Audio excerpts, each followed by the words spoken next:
pain and suffering, we are actually breaking our hearts open. And another way to say we're breaking open is we're actually expanding, right? You know, when you remodel your house and you want to add on an expansion, you have to break down some walls, right? You got to get the sledgehammer and knock some stuff around, right? And that's so painful, but I say it in a sweeter way, and I try to find the higher perspective, because that beauty and that love is what's going to support us taking another step. It's hard to break your own heart, and yet we do it all the time. We're learning to expand so much that only love is here. That, let me say it in a different way because I want to be clear. We expand so much to be able to hold the darkness and not keep it away, because that love is so bright and so penetrating that even the darkness and even density and pain and trauma and all the things, rejection, abandonment, all of the unworthiness, right? Those things cannot stand a chance and will burn up in the fires of love. Okay. Yeah, and as a little support, note, trust in these divine detours. It's okay if you can't see where you're going or where you're supposed to end up. Trust that the divine is at each moment redirecting you, even when it's painful, even when it's uncomfortable. Actually, especially when it's uncomfortable, especially when it's sharp and pointy, right?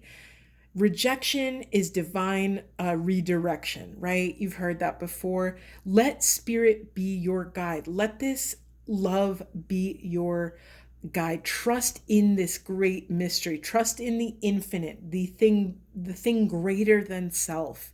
Learn from the past, ground in that wisdom, take what resonates, leave what doesn't, and be mindful that slow and steady wins the race. I will say the thing I say all the time, but honor your divine self. Know that you are worthy to take up enough space in this world, to take up enough space with your voice, to go at your own pace. I know we want to rush towards what we perceive to be as divine union because we have all these ideas about what that could look like, but the destination is not the goal. The journey is the goal. So be present. Don't be in waiting energy. Honor what's happening in this present moment right now. Caretake the present moment. Clean up what's on your side of the street in the moment. And if you just do that and work on that, you will be moving in a clean, clear energy. You will step into this master alchemist role, and you will clear all energy blocks to this higher love. Okay, what an amazing reading. This was so delicious. Is there anything else? I mean, I could pull some, let's pull some fun cards. All right. Wow, that was like, some energies can be very depleting, but this was energizing right into reality. So another piece of it, we got this the other day. Listen in stillness, you meet your true self. I said it wrong. Listen. In stillness, you meet your true self. There we go. I can't stress enough. You are perfectly imperfect. Right. Honor your divine, human, fallible, glorious self. We are fallible, and thank God, because we would never learn anything if we didn't bump up against challenges and obstacles and pain and suffering. Honor where you are. Okay, I feel like I was just saying something. What was I saying? Oh, I can't tell you how much journaling has been supportive for me on this path. People told me to journal for years, and I was like, yeah. no thank you. And then I started doing it, and it started for me with a document on my laptop. And then something was like, no, no, no, go old school, pen and paper, get a journal, and actually commit to at least 5 minutes. And then 5 minutes turned into seven turned into 15, and now I set a timer and just let myself purge what I'm feeling without editing our truth, right? Your sacred journal is this think tank energy where you can say all the ideas and then feel into which actually resonates, right?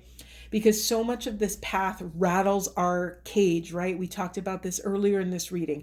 It rattles our cage, and it rattles our ability to discern what is our truth and what is the highest possible interpretation. So journaling this out allows us to purge all of the low hanging fruit of our psyche. And it's literally like shaking the tree to let all the dead rotting fruit fall to the ground, and what's left is the delicious coming into ripeness fruit that we will able to pick, and it's sweet and yummy and delicious. And yeah, so highly recommend that. This was a profound, massive reading. And thank you for being here on my birthday with me. And I'm getting emotional. Sorry, I'm getting emotional because doing this work is my whole life. It's so meaningful to me. And I just am just so lucky and feel grateful for anyone that participates on this path, because the work you do for self, you do for other, because there is no other. And I'm just deeply, deeply grateful for your time, for your presence, for all of your energy. And I'm sending you so much love, and thank you so much.